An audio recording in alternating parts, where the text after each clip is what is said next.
Assalamualaikum warahmatullahi wabarakatuh. Saya Imada Felina. Pada video kali ini akan menjelaskan tentang apa yang saya pelajari di pertemuan ketiga mekanika bahan. Yang pertama ada perubahan volume. Jadi semisalnya ada suatu batang yang mengalami tegangan tarik sehingga mengalami perubahan volume. Nah, di sisi A ini terlihat mengalami perpanjangan atau gegangan secara aksial. Sedangkan di sisi B dan sisi C mengalami gegangan susut secara lateral. Maka panjang akhir ABC adalah seperti ini. Rumus volume akhirnya menjadi seperti ini, di mana A kali B kali C itu adalah volume awal. Atau bisa juga ditulis seperti ini. Jadi perubahan volumenya adalah VT dikurang V0, lalu ketika kita turunkan, hasilnya adalah ini. Selanjutnya perubahan volume satuan, rumusnya adalah delta V dibagi dengan volume awal. Jadi hasilnya adalah ini. Lalu tegangan sendiri adalah tegangan dibagi dengan modulus yang. Selanjutnya ada tegangan dan gegangan geser. Nah, ini contohnya terjadi di baut. Jadi ketika ada beban tarik P, pengapit C ini akan menekan baut dengan cara tumpu dan timbullah tegangan tumpu. Rumus tegangan tumpu adalah gaya tumpu total atau FB dibagi dengan luas tumpu. Jadi pada kasus ini luas A dicari dengan perkalian tinggi yang sama dengan luas pengapit dan lebar yang sama dengan diameter bautnya. Dan gaya tumpu di sini adalah gaya P dibagi 2. Jadi seperti ini. Selanjutnya tegangan geser rata-rata diperoleh dengan gaya geser total atau V dibagi dengan luas A, yaitu luas dari penampang melintang di mana gaya itu bekerja. Nah, gaya geser ini tergantung dari jumlah bidang geser. Karena ini jumlah bidang gesernya ada 2, jadi gaya gesernya dibagi 2 dulu. Selanjutnya adalah kesamaan tegangan geser pada bidang-bidang yang tegak lurus. Tegangan geser pada muka yang berhadapan atau sejajar, ini besarnya sama tapi berlawanan arah.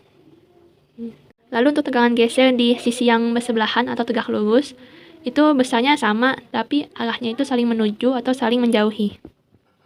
Kemudian ada gegangan geser. Jadi tegangan geser yang bekerja akan menyebabkan gegangan geser. Nah, gegangan geser ini merupakan sudut. Maka ia dinyatakan dalam derajat atau radian, atau yang disimbolkan sebagai gamma. Nah, konvensi tanda untuk tegangan dan gegangan geser. Tegangan geser yang bekerja pada muka positif dari elemen adalah positif jika ia bekerja dalam arah yang positif juga. Tapi dia adalah negatif jika ia bekerja ke arah negatif dari sumbu. Lalu tegangan geser yang bekerja pada muka negatif dari suatu elemen adalah positif jika ia bekerja dalam arah yang negatif, dan akan negatif jika ia bekerja dalam arah yang positif dari sumbu. Selanjutnya ada hukum Hooke untuk hubungan tegangan dan gegangan geser, yaitu adalah torsi sama dengan modulus elastisitas geser dikali dengan gegangan geser atau gamma.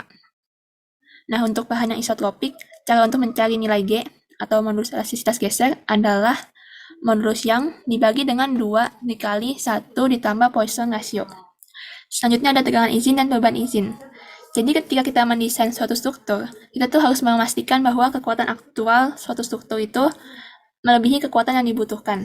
Maka adanya faktor keamanan, yaitu kekuatan aktual dibagi dengan kekuatan yang dibutuhkan, yang harus lebih besar dari 1. Nah, ada juga tegangan izin yang rumusnya tegangan luluh dibagi dengan faktor keamanan. Ada juga margin keamanan, yaitu rumusnya faktor keamanan dikurang 1. Beban izin.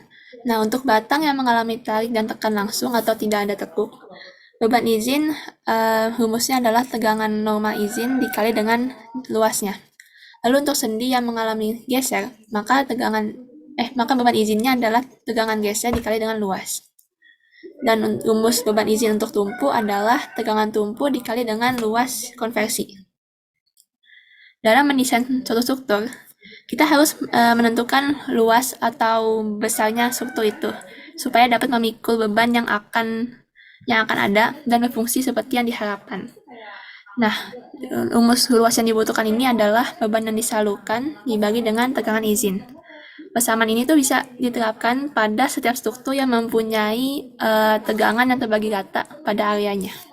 Sekian penjelasan dari saya, kurang lebihnya mohon maaf, dan terima kasih sudah mendengarkan.